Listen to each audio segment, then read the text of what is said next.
Mesdames et messieurs, bienvenue en altitude. Aujourd'hui, il nous est offert l'opportunité unique de visiter la planète Mars, une planète peuplée de livres, de prix, de mouvements et de tremblements. Vous voyez rouge, n'est-ce pas? Notre invitée est née en 1958 à Port-au-Prince. Elle est poète, nouvelliste et romancière. Elle compte une douzaine de livres dans son escarcelle, parmi lesquels Casalé, L'heure hybride, Fado, Saison sauvage, etc. Lauréate du prix Jacques-Stéphane Alexis, du prix Senghor. Et pour l'ensemble de son œuvre, elle a reçu en 2011 le prix de la Fondation Prince Claus, doté de 25 000 €. Cette année 2014, notre auteur est l'invité d'honneur de Livres en folie, qui aura lieu en juin. C'est pour son dernier roman, Aux frontières de la soif, paru en 2013 aux éditions Mercure de France, que nous l'accueillons dans notre émission. Ketli Mars, bienvenue en altitude. Merci James. Il fait bon en altitude, c'est une invitation qui ne se refuse pas. Et Ketli, merci. J'ai spécifié pour les lecteurs, les lectrices, le montant du prix de la Fondation Prince Claus. Est-ce que ce n'est pas un petit peu maladroit de ma part? Bon, puisque c'est une affaire publique, c'est un prix international qui est décerné chaque année à de nombreux artistes à travers le monde. Donc ce n'est pas un secret et bon, j'en suis fière, pourquoi pas. Mais avant de continuer, James, je voudrais juste faire une petite parenthèse à propos de Aux frontières de la soif. Tu as mentionné l'édition 2013 parue chez Mercure de France. Ah oui, mais je voulais dire que ce livre a été édité en Haïti, publié pour la première fois en Haïti, grâce à la bourse Barbancourt que j'ai obtenue. J'ai été avec Louis-Philippe Lalambert, l'une des premières récipiendaires de cette bourse qui a permis l'écriture de ce livre et sa publication en Haïti. Donc c'était juste une rectification d'importance, je suppose. Mais tu es une invitée vraiment qui nous plonge aussi dans le bain parce que notre émission, c'est Barbancourt qui est le sponsor. D'accord, ça tombe bien. On aurait dû avoir une bouteille de 15 étoiles, ce qu'on appelle la réserve du domaine, voilà, pour accueillir la lauréate ici en altitude, et en attendant aussi de recevoir, d'accueillir Louis-Philippe d'Alembert, le lauréat. Et puis la parenthèse, par exemple, sur le montant, pour moi c'était quand même très important, et dans la mesure où beaucoup de gens croient que les auteurs vivent d'amour et d'eau fraîche, non seulement ça, et que c'est toujours en termes de rentabilité que ça se pose, et donc du coup, en termes de vocation, on sait très bien que dans notre société, il y a une forte demande, par exemple, au niveau, quand il s'agit d'étudier la médecine, ou le droit, ou l'économie, la comptabilité, etc. mais pour la littérature, ceux qui ont une vision courte, qui n'ont pas de passion, qui ne voient que l'argent, ils passent à côté, mais sans savoir qu'on peut gagner aussi 25 000 € à la Fondation Prince Claus. Et même 1 million de couronnes si on gagne le prix Nobel. Non, mais oui, c'est intéressant de le faire ressortir parce que l'art en général est vu comme une petite folie douce. Quelqu'un qui pratique l'art, eh bien, il y avait des clichés qui, heureusement, ont tendance à disparaître maintenant que, bon, en général, ce sont des gens qui s'habillent de n'importe quelle façon, qui sont addictés à des drogues ou à l'alcool, à des drogues dures. Donc, on avait, bon, c'est une vision un peu romanesque aussi de l'artiste, que c'est quelqu'un qui est détaché du monde, détaché de la réalité. Mais non, c'est tout à fait faux. C'est un choix de vie, d'ailleurs. Est-ce que même c'est un choix de vie, l'art? L'art, vous choisissez, vous ne le choisissez pas.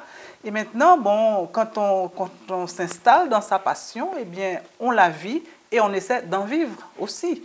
Donc, quand on a la chance d'obtenir une récompense pour son travail et qui est numérairement intéressante, eh bien, c'est un jalon de plus dans son parcours. Mais il ne faut pas oublier que les écrivains, les danseurs, les plasticiens, eh bien, ils ont une famille comme tout le monde, ils ont un loyer à payer, ils ont des frais de vie. Et donc, ils doivent se fatiguer, produire et avoir le plus souvent une activité connexe même à cet art-là parce que l'art seulement est difficilement capable de faire fonctionner quelqu'un tout à fait. Donc oui, il faut changer cette idée-là. Ou bien on pense que l'artiste est un bohème, pas vrai? Ou bien on pense qu'il fait des millions. Alors que, bon, finalement, il peut être comme monsieur tout le monde et mener sa petite vie et s'arracher les cheveux pour joindre les fins de mois, comme tout le monde. Ouais. Ça, c'est par exemple l'argent dans la littérature, l'argent dans l'art, l'argent même de société. On parle beaucoup chez nous, mais ça reste un sujet tabou, même dans la littérature haïtienne, toi qui traites beaucoup le sujet tabou. Ketlimar, c'est un sujet peut-être à explorer. Oui. On va revenir sur ton dernier livre, Aux frontières de la soif.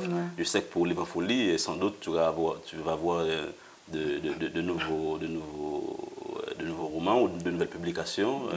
Oui. En effet, j'aurai de nouveautés à Livre en folie puisqu'on m'a fait l'honneur de me choisir comme invité d'honneur cette année. Donc j'ai voulu pour mes lecteurs venir avec des nouveautés. Et j'étais prise un peu de court par cette annonce qui m'a fait énormément plaisir sinon, mais j'étais dans l'écriture d'un roman quand j'ai appris qu'en juin prochain, donc j'étais choisie pour être l'invité d'honneur à l'occasion des 20 ans de Livre en folie. Je me suis dit, ah non, le roman ne sera pas prêt à temps, donc je l'ai mis de côté le temps d'écrire des nouvelles pour mes lecteurs. Donc je suis revenue avec plaisir à ce genre que j'ai publié pour la dernière fois, ça fait une dizaine d'années. Et j'ai concocté donc un petit quelque chose pour le plaisir de mes lecteurs. Et pour Aux frontières de la soif, qui est d'abord publié l'année dernière chez Merveille de France, et maintenant qui est repris par toi. Et justement, c'est un roman qui est électrisant. Moi, je le lis justement comme certains romans de Pestre. Hein. On dirait que c'est un livre qui nous lise tellement que ça nous prend. Et c'est à la fois électrisant et très poignant. Et ma question pour toi, comment tu as réussi le pari justement de nous mener, nous lecteurs, par le bout du nez, dans le sillage d'un personnage déchiré et qui déchire, en l'occurrence Fito Bellemare. J'ai dit le sillage, mais ça peut être aussi dans la marque de Fito Bellemare. Oui, c'est bien trouvé. Bon, d'abord, c'est un livre pour lequel j'ai reçu des commentaires qui très opposés, très divergents, dépendant du lecteur, dépendant de la réceptivité de ce lecteur. Et il faut d'abord situer le contexte du livre. La trame de ce roman se situe à peu près, un an après le séisme de janvier 2010.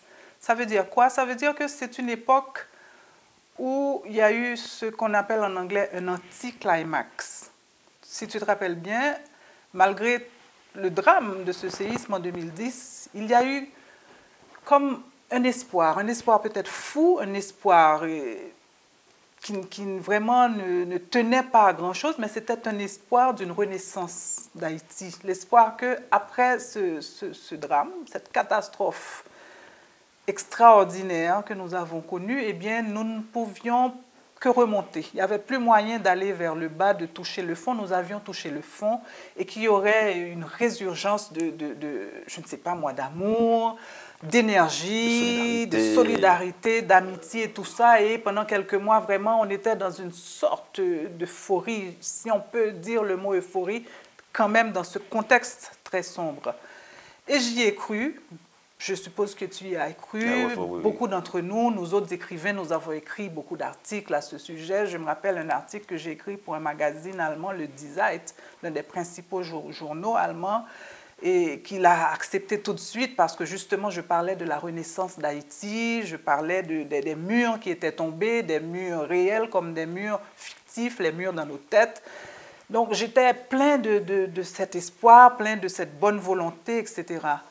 Et puis, il y a eu cette invasion d'aide internationale humanitaire, cette invasion d'ONG qui étaient venues nous donner de l'aide, etc. Donc, ça ne pouvait qu'aller vers le haut. Et puis quoi? Et puis, les semaines ont passé, les mois ont passé, une année a passé, et puis voilà, et le choléra a mis les pieds. Et puis voilà, on c'est comme un ballon qui se dégonfle tranquillement, qui perd du vent de cette énergie que nous avions. C'est le découragement qui s'est installé tranquillement. On a compris que, bon, voilà, on se faisait des illusions, que nos problèmes étaient tellement profonds que même le tremblement de terre n'était pas capable de nous en déloger. Et c'est un peu dans cet état d'esprit que je me trouvais moi-même quand j'ai écrit ce roman. C'est le roman de quelqu'un qui a désabusé. Évidemment, ce sont des états d'âme que tout le monde traverse, les écrivains comme tous les autres. Peut-être qu'aujourd'hui, certainement aujourd'hui, j'écris autre chose. Ce recueil de nouvelles que je viens de terminer et qui va sortir à Livre en Folie parle d'autre chose. Je suis dans une autre énergie, je suis dans un autre univers. Mais là, aux frontières de la soif, eh bien, j'étais dans ce moment où tout me paraissait sombre, où vraiment j'étais désillusionnée, découragée. Et ce personnage, eh bien, il reflète ce sentiment que je crois une bonne partie de la société, de notre société partageait. Donc Fito Bellemare, pour moi, c'est un peu la métaphore de cette période que nous avons traversée, de ce retour vers la réalité qui nous a frappés. Et cet homme qui vraiment perd tous ses repères, qui perd tous ses principes moraux, ses principes éthiques, eh bien, c'est un peu nous autres. Pour moi. C'est-à-dire qu'on attendait, après le tremblement de terre, de voir enfin, de vivre enfin dans le pays rêvé, d'arriver enfin à Canaan. C'est Fito qui est allé. C'est Fito qui est allé. Donc ce Canaan qui est quand même... Mais c'est le pendant de l'autre Canaan. Voilà. Là où coule le miel, le lait et le miel. Et pourtant ce Canaan-là, mon Dieu, c'est un enfer. Et jusqu'à aujourd'hui où nous sommes, c'est toujours un enfer qui s'étend. Et on n'en parle pas. Et on n'en parle pas. Donc cet homme qui va se perdre là-bas, qui va vraiment, c'est plus que s'encanailler, qui va, je ne sais pas, se déshumaniser dans cet enfer-là, eh bien, c'est ainsi que moi j'ai vécu ce passage de la société haïtienne à cette époque-là. Et pour moi donc, Canaan, c'était en petit le microcosme de ce que nous vivions, puisqu'il y avait des ONG qui travaillaient là-dedans. Il y a eu Sean Penn qui a été impliqué sans qu'il le veuille à ce que le premier groupe de réfugiés s'installe à Canaan. La star qui n'est pas nommée, si je comprends bien, c'est Sean Penn. C'est bien lui. D'accord. Et puis, donc, il y a tout un concours de circonstances qui a aidé à l'éclosion de ce bidonville géant qui est plus qu'un camp de réfugiés aujourd'hui, qui est un bidonville géant. Donc, c'est un peu ça pour moi l'écriture de ce roman, et qui a été une écriture très dure. Écrire ce roman, pour moi, je devais le faire, j'avais à le faire, il fallait me sortir toutes ces ombres-là qui étaient en moi. Donc, c'est par l'écriture de ce roman que j'ai arrivé à le faire. Mais je pense que c'est le texte que j'ai eu le plus de douleur à écrire. Parce que oui, il arrive que dans l'écriture d'un roman, il y ait des moments de jubilation, des moments de plaisir intense, même physique, et il y a des moments de douleur. Eh bien, je pense que c'est le texte qui m'a apporté le plus de douleur. Et j'aime cette image de dire que j'écris ce roman en apnée. J'étais vraiment dans une bulle, quelque part de très profond, où j'avais du mal à respirer. Il me fallait sortir tout ça et remonter à la surface. Donc, aux frontières de la soif, c'est un peu ça. Mais ce n'est pas que ça aussi. Parce qu'il y a une jubilation. Il y a une jubilation. Et justement, on est même piégés, ceux qui ont le courage de suivre le fil, entre guillemets, du pédophile. On avance et en même temps, on peut oublier que c'est aussi grave parce qu'il y a une jouissance, il y a une jubilation, tout ça c'est servi par une très belle langue. Voilà. Ouais. Donc du coup, on est comme emporté par Fito et en tout cas, on prend même pitié de Fito et on veut l'aider, on a envie de l'aider. Et c'est pourquoi j'ai fait quand même de Fito un personnage ambigu. Parce que, en même temps qu'il peut susciter une détestation a priori, puisque c'est vraiment un personnage détestable, mais en même temps aussi, ses faiblesses dont il est conscient le rendre un peu humain à nos yeux, aux yeux du lecteur. C'est un homme déchiré, c'est un homme à la dérive, et donc c'est un peu l'image de nous autres, de notre société aussi à la dérive.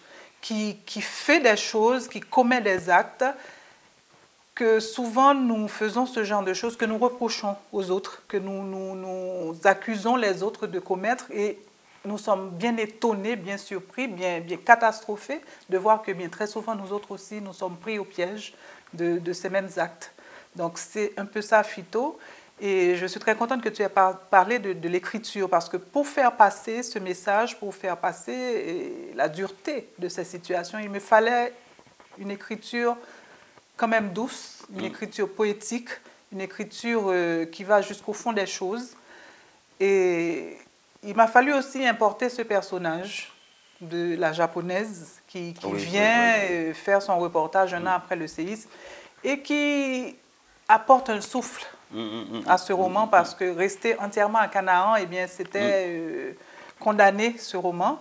Donc j'ai importé Tatsumi est venue du Japon faire son reportage et elle connaissait Fito par email, par échange de messages. Et c'était bon, peut-être sa bouée de sauvetage, cette femme à laquelle il va s'accrocher, qui vient l'emmerder au départ parce que dans cette situation où il se trouve enlisé jusque-là, dans ces conflits moraux, il n'avait pas besoin de cette journaliste-là. Et pourtant, c'est elle qui sera vraiment peut-être... sa bouée de sauvetage. Sa bouée de sauvetage, son espoir de rédemption, si rédemption, il arrive à trouver. Donc, pour moi aussi... il y a deux choses qui m'ont permis d'écrire ce roman, ce personnage qui sort donc avec un autre regard, qui apporte une autre énergie, et aussi le fait d'être sorti de Canaan et d'être parti dans la grandance avec ces deux personnages aussi, et de montrer autre chose maintenant, un autre paysage, des beautés naturelles, sauvages qui heureusement existent encore dans ce pays.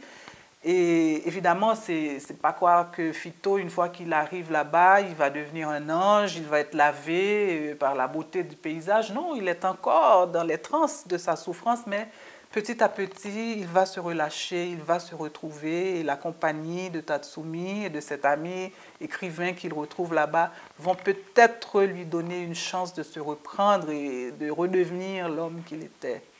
Oui, c'est un peu l'histoire de ce roman. Et Tatsumi, en même temps, qui vient d'une terre sismique et qui est venu là, dès la première rencontre avec Fito, eh bien, comment dire, il était ivre-morte. Fito qui est déjà comme perdu, mais c'est lui qui... Eh bien voilà, c'est ça. Moi, personnellement, James, en tant qu'écrivain, j'aime à créer des personnages inattendus, des personnages qui déroutent, mais qui sont attachants. Et parce que la vie n'est pas rose, elle n'est pas bleue. Elle est rose, elle est bleue, mais elle est aussi noire, elle est aussi indigo. Il y a tellement de nuances à faire ressortir dans un personnage. C'est tellement plus intéressant que venir avec un cliché d'une japonaise, eh bien, qui n'a que des qualités. Moi, je sais d'expérience que dans la société japonaise, il y a un problème d'alcool. Ces gens sont tellement des bourreaux de travail que l'alcool est l'un des exutoires favoris des gens qui travaillent. Après les heures de boulot, de bureau, les longues heures de bureau, eh bien, tout le monde passe au bar et s'envoie quelques bons coups avant de rentrer chez soi. Et pourquoi pas Tatsumi? Donc, elle rentre et le choc peut-être que lui a fait de sortir du Japon et d'arriver en Haïti, eh bien, pour soulager ce choc, elle s'est mis quelques verres de trop. Donc, dès sa première rencontre, dès le premier soir de la rencontre avec Fito, eh bien, elle tombe ivre-morte entre les mains de cet homme, qui n'est pas une belle image pour une femme, mais c'est la vie, c'est la réalité. Et moi, c'est ce qui m'intéresse dans mes personnages, c'est aller jusqu'au fond de la réalité, présenter le vrai. Parce que le vrai, ce n'est pas toujours ce qu'on voudrait, ce n'est pas toujours ce à quoi on s'attend. Je pense que présenter des personnages réels, c'est un effort, parce qu'on a toujours envie de plaire à son lecteur, on a toujours envie d'être un écrivain gentil, qui dit de belles choses, qui parle toujours d'espoir, que tout va aller bien. Moi, je ne suis pas un écrivain gentil et je l'assume. Mais, Ketli, tu vas devoir me répondre. J'ai une question pour toi encore. Et par rapport à Tatsumi, ma question, quand j'ai rencontré Tatsumi dans Au fond de la soif, c'est comment aurait réagi Fito si Tatsumi était mineure? Non, en fait, comprends-toi. Bon, là, c'est une question, Bon, c'est à explorer. Il n'est pas forcément dit que mineure, elle l'aurait attiré. Peut-être que c'est le contexte de Canaan, les petites filles pubères de sa race ou d'une certaine classe sociale défavorisée. Il y a tout ça aussi qui attire ce personnage. La sensation de faire du mal. Il a besoin de faire du mal pour se sentir vivant lui-même. Donc peut-être qu'une japonaise mineure, bien, c'est pas ta balbose, comme on dit. Donc, bon, c'est une supposition, mais il y a une ambiguïté aussi que j'ai fait ressortir, puisque cette femme, physiquement, a l'air d'une petite fille. C'est une femme il y a 42 ans. Qui a 42 ans, qui est quand même une femme mûre, qui a vécu. Mais le phénotype asiatique est tel que quand il l'a vue, eh bien, il a vu une toute jeune fille. Et ça aussi, ça a fait quelques résonances en lui et l'a un peu attiré puisqu'elle elle est comme une petite fille plate de corps et des traits. Vous savez, les Asiatiques, ils ne portent pas l'âge en général. Il est difficile de donner un âge à un Asiatique. Donc, cette femme, pour nous bien sûr. Donc, cette femme aussi l'a un peu désarçonnée et tout ça l'a intriguée et l'a un peu attiré, dévié aussi de cette attraction morbide que Canaan exerce sur lui. Ouais. Phyto était debout et se dirigeait vers l'escalier quand Franck l'arrêta avec l'air de chercher ses mots. Phyto, qu'est-ce que tu vas foutre à Canaan? Phyto reçut la question comme un poing dans sa poitrine. Par réflexe, il posa une main sur son plexus. Il ressentit pour la première fois depuis qu'il allait à Canaan un sentiment qu'il identifia clairement, qu'il fuyait mais qui le cerna et le brûla, la honte. Tout ce temps qu'ils se parlaient, Franck était au courant. Comment savait-il? Depuis combien de temps savait-il? Pourquoi lui en parlait-il maintenant? Il se rendit compte qu'il avait été bien naïf de croire que personne ne saurait, hormis l'oncle et ses complices. Tout finissait par se savoir ici. Et la garçonnière de Franck était une antenne qui portait loin. Il n'était sûrement pas le seul de sa classe sociale à fréquenter Canaan by night. Franck attendait une réponse, mais Phyto n'en trouva pas. Par où commencer? Par l'oncle et sa dent en or? Par Kétia, la première des fillettes, celle par qui la folie arriva? Ou par le plafond de sa chambre dont il connaissait par cœur le tracé des craquelures laissées dans le revêtement de ciment par le séisme? Le plafond de sa chambre qui avait résisté quand celui de Jacques l'avait enseveli avec les siens. Il se demanda pourquoi il n'avait toujours pas fait réparer les fêlures de sa maison un an après. Il se faisait pitié et sentait ses résistances lâcher. Il n'allait tout de même pas se mettre à chialer devant Franck. Sa vie privée ne concernait que lui. Finalement, il détestait la façon qu'avait son ami d'envahir ses retranchements et il devrait bien se résoudre à le lui dire un jour. Il ferma les yeux une seconde et respira à fond. Sa voix était ferme quand il dit « Nous en reparlerons une autre fois, Franck. Je suis crevé. » Kathleen Mars, ce même Phyto qui va à Canaan pour des actes que je vais plus nommer, et en même temps, c'est lui, paradoxalement, qui nous éclaire beaucoup plus, je trouve, sur le tremblement de terre, sur cet Haïti post-séisme, comme lui en tant que témoin direct de la chose. Et justement, s'il y a quelque chose qui me rend un petit peu mal à l'aise, et en même temps, c'est ça. Et c'est ce qui fait que Phyto, en même temps aussi, me touche dans son humanité. En effet, donc c'est un personnage que certaines personnes ont détesté, mais carrément. Et j'ai eu des commentaires extrêmes, comme je te disais plus tôt. Et en même temps aussi, c'est un personnage qui touche. Mais ce que j'ai trouvé de bizarre dans la réaction de certains lecteurs, c'est qu'ils se reprochaient de trouver Phyto touchant. Comme quoi, dirait qu'il est condamnable à 500% et il ne devrait pas avoir même des circonstances atténuantes. Le lecteur, donc, il est pris au piège de son éducation, de ses principes moraux, entre guillemets, de ses réactions. Et pourtant, il y a quand même une petite résonance. On se retrouve dans ces personnages écartelés par un vice, écartelés par la transgression de certains tabous. Et moi, Sulfureux. sulfureux.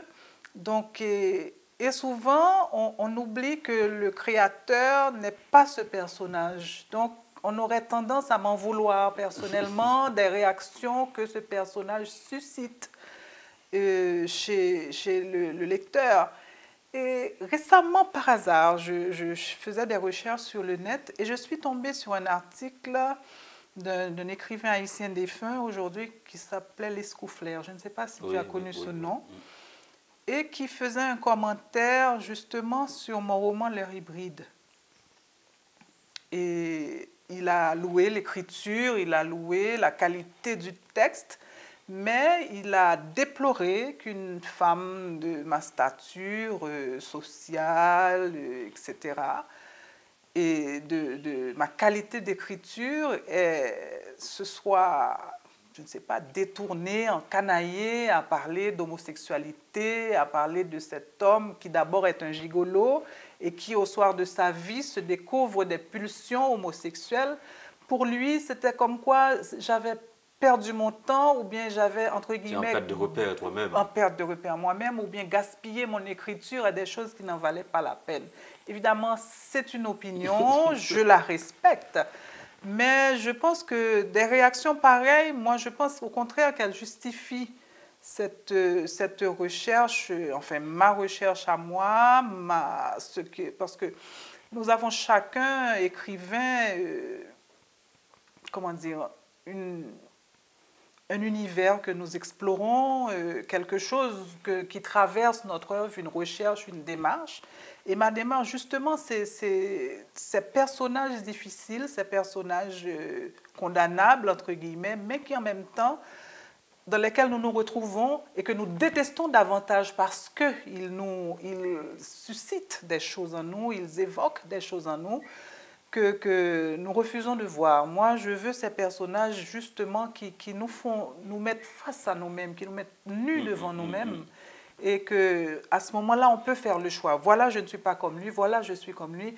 Mais tout simplement condamner et rejeter, pour moi, c'est une réaction presque puérile, conditionnée, et qui n'est...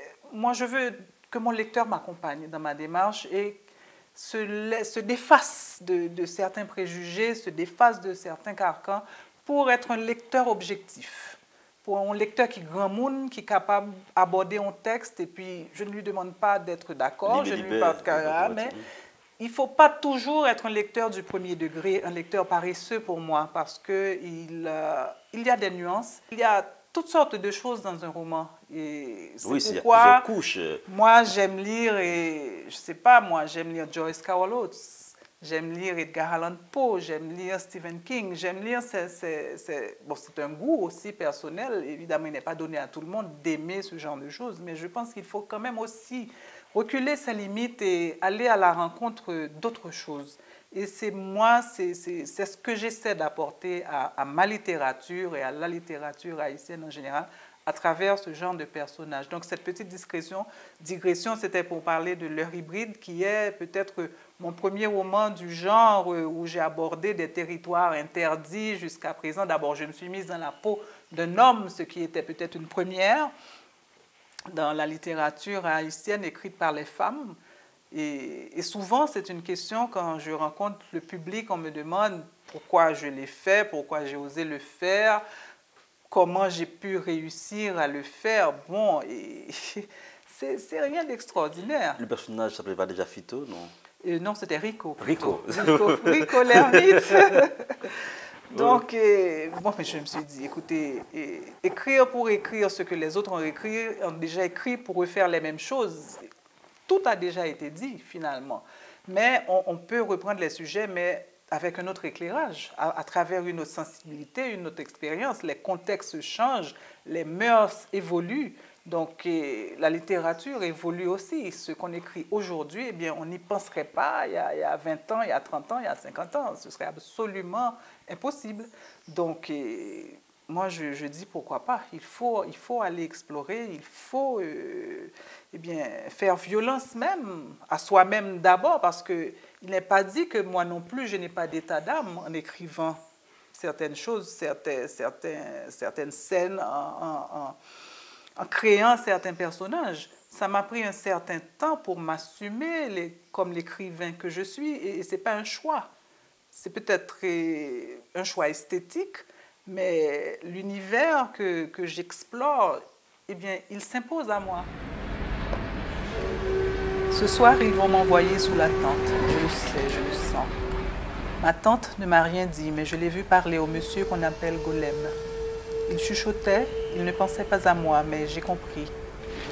Yasmine, qui habite de l'autre côté du camp, vers la boutique de M. Wessner, elle est allée sous la tente l'autre soir pour la première fois. Elle ne veut pas m'en parler. Elle pleurait en cachette près des latrines. Je sais qu'elle avait mal. Nous, les filles, on a toutes peur d'aller sous la tente. Golem m'a regardé une fois et il m'a fait peur avec ses yeux rouges et sa dent en or. Je vais me sauver, je vais partir, je vais descendre sur la grande route et puis, je ne sais pas. Peut-être qu'un chauffeur voudra bien me prendre à son bord ou bien peut-être qu'une grande personne me conduira dans un orphelinat pour vivre avec des enfants comme moi. Je dirai que je me suis perdue, que je ne connais pas le nom de l'endroit où j'habitais. Je ne parlerai pas de Canaan, je hais Canaan. Il y a des enfants qui se sont enfuis du camp. J'y arriverai, moi aussi. Je ne connais pas ces gens, je ne connais pas cette femme que j'appelle ma tante. Ils m'ont pris avec eux alors que je me trouvais dans la rue, le jour du goudou-goudou. Ils m'ont amené à l'hôpital et donné à manger. Ils habitaient dans mon quartier, à Cité de Dieu. Maman est restée là-bas, sous les décombres avec les autres. Je ne veux pas aller sous la tente. Je n'irai pas sous la tente. Je vais me sauver, je vais partir, je vais descendre sur la grande route et puis, je ne sais pas. On aimerait savoir, Kathleen Mars, comment ça a commencé. On sait que ton premier livre était un livre un recueil de poèmes. Ouais. Et là, on est nostalgique aussi parce qu'on ne voit plus Kathleen, son visage de poète, avec son recueil encore. Ouais. Et comment ça s'est passé justement, hein, au niveau de La progression. la progression, Ouais. ton itinéraire de feu de miel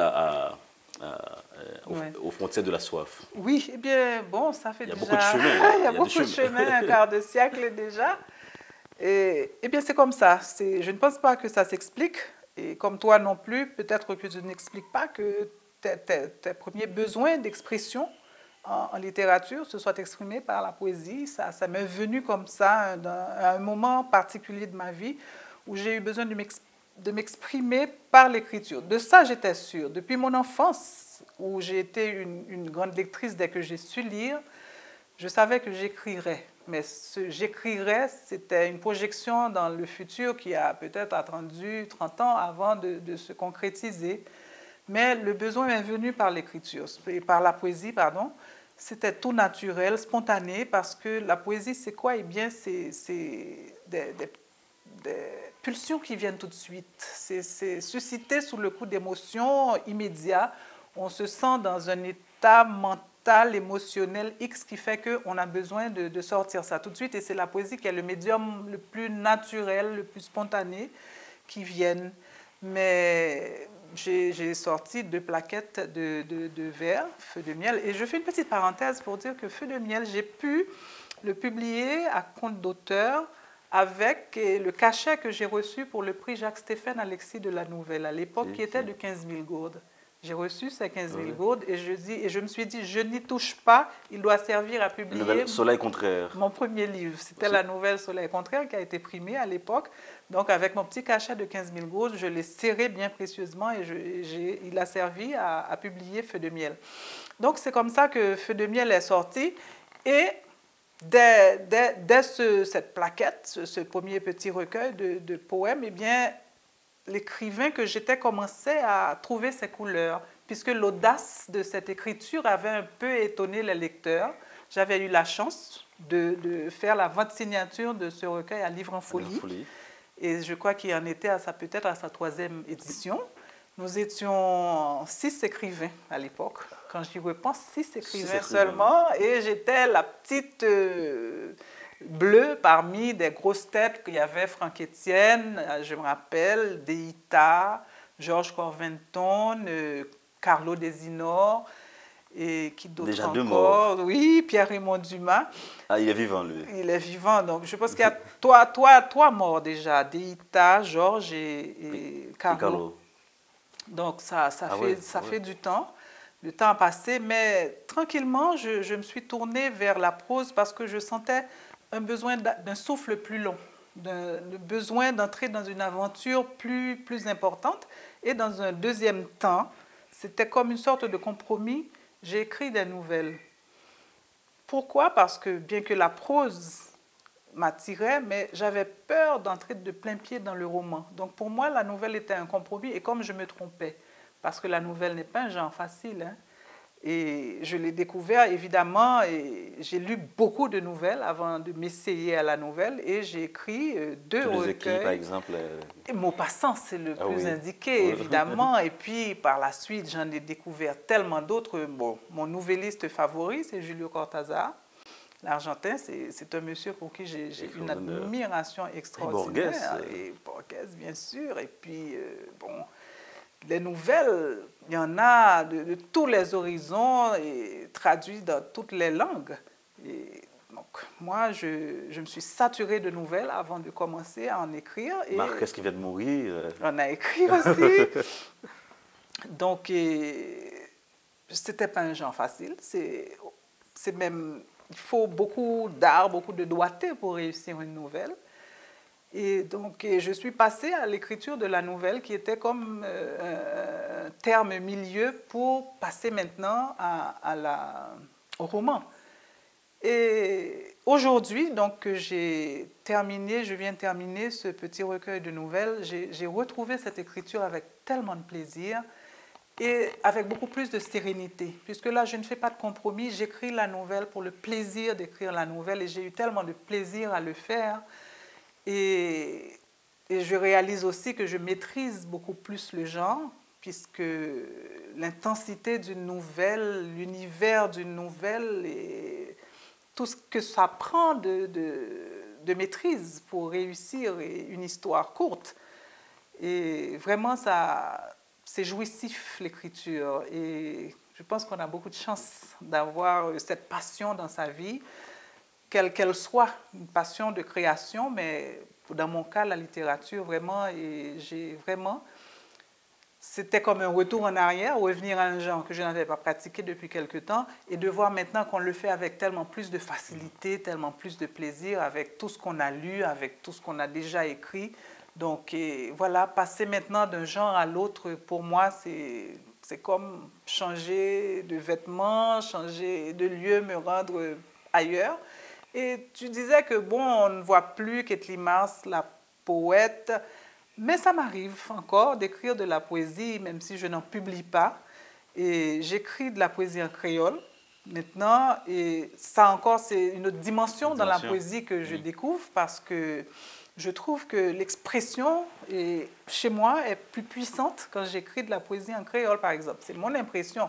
Je n'ai pas encore soumis à la censure d'un lecteur, mais tu dois me comprendre très bien. Quand j'écris de la poésie en créole, c'est beaucoup plus fort, je suis beaucoup plus libre dans... Je ne sais pas, c'est vraiment plus vaste.